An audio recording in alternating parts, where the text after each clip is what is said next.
Vice President kung saan sinasabi niya talagang gusto niyang patayin yung presidente. Nako ay grabe ho ito. Desperado na si Sara Sayad Lustay. Mantakin niyo ho ang kang pagpaslang, pagpatay, pagkitil ng buhay kay President Bongbong Marcos. Biglang naharang. Yari ka ngayon, kinuyog at pinagtulong-tulungan. Alright, welcome back to my YouTube channel. I'm Andes Vlog.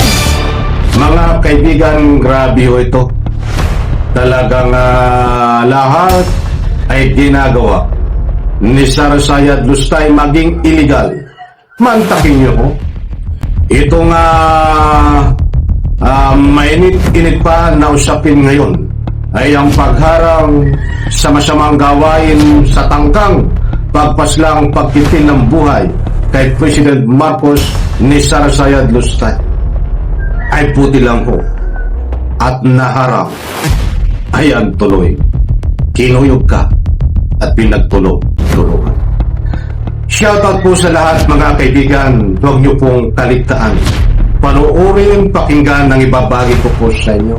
Dahil importanteng malaga na malaman niyo po ang latest update tungkol dito sa usapin na kahindik-hindi. Muli kong ulitin, si Sara Sayad Lustay ay tangkang papaslangin, kikitilin ng buhay ni President Bongbong Marcos. Buti lang ho, natunugan at hinarang ng mga kinahulugan. Nako, matindi ho, mga kaibigan. Shoutout po sa lahat. Ito po, may babahagi ko po ako sa inyo. Matindi ho.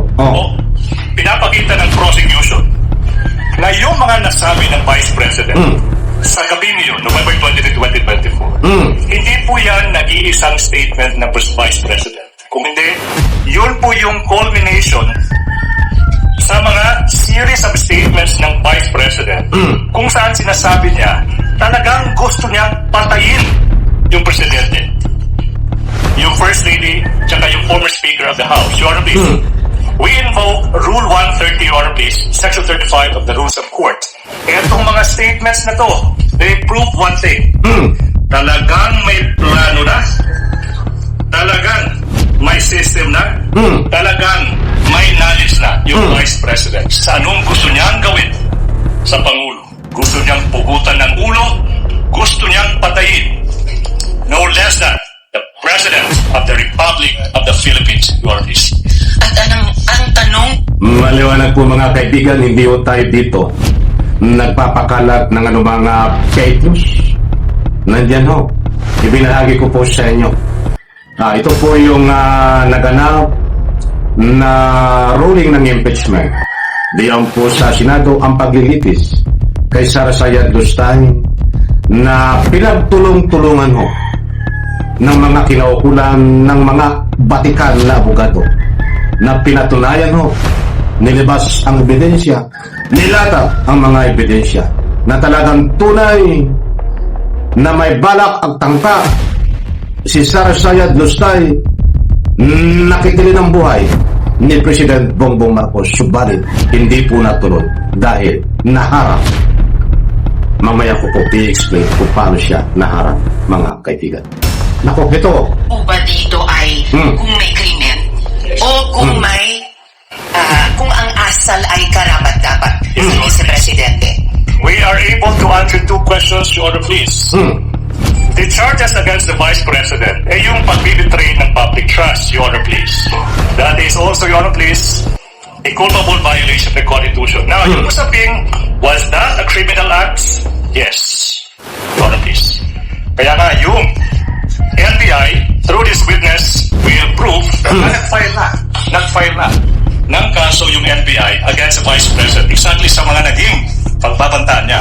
But you know, Your Honor, I'm a lawyer, but I'm willing to take off yung rope ko as a lawyer and answer the question directly. Mga kababayan, kailan ba naging normal? Your Honor, this is no longer answering the question.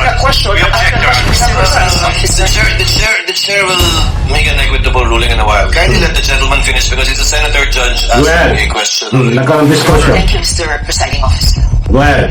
Kailan ba nangyari sa kasaysayan ng Republika ng Pilipinas na yung pangalawang pangulo ng ating bansa nagbanta, sinabi sa publiko na nakipagkontrata na siya sa isang mamamatay tao upang patayin ang Pangulo,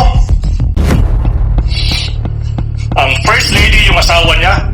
Your case, I think, my son is making a scene. Kindly wind up.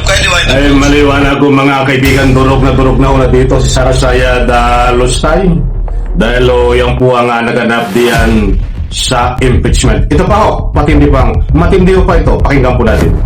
This manifestation that Attorney Season gave a statement addressed to this representation and she walked out. She's now coming back. Mr. To be fair and hear the counsel for the Ayan mga kaibigan, ang ganyan lang muna, mga mahal kong taga-subaybay, yan po ang naganap. Yan po sa ilang araw na paglilitis kay Sarasaya Lustay, yan po sa Senado. Disclaimer lang mga kaibigan, sabi ko nga, itong si Sarasaya ay naharang ang kanyang tangka na pagpaslang pagkitil ng buhay sa ating President Bongbong Marcos. Dahil sa pamamagitan ng pagbunyag dito noong pong isiniwalat ito ay hindi po nagkaroon ng pagkakataon na ito ay gawin ni Sarasaya Lustay.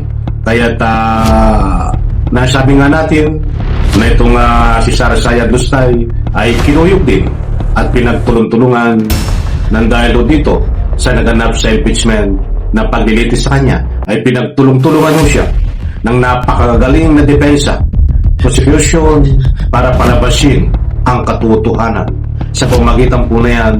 At simula panahon nung naganap itong pagbanta ni Sarasaya sa ating Pangulo ay hindi po natuloy sapagkat hinarang po ng mga anumang gawain na ikangapoy para ito ay ibunyag, isiwalat, mga kaibigan.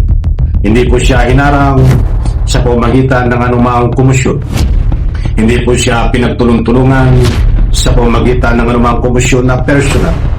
Hinarang po siya at pinagtulong-tulungan siya sa pamamagitan nitong naganap na impeachment trial diyan po sa loob ng Senado. Magagaling ang mga ikangapoy umuusik dito dahil po diyan lumalabas na tunay at totoo, tunay pa at totoo ang banta at tangkang pagpaslang kay President Bongbong Marcos at lupa. Iyan ho ang lumabas sa paglilitis diyan ho sa impeachment sa Senado. Mga kaibigan, abang-abang po tayo dahil marami po ang kabang-abang po dito. Muli po, isang like, isang share sa video nito. Salamat po.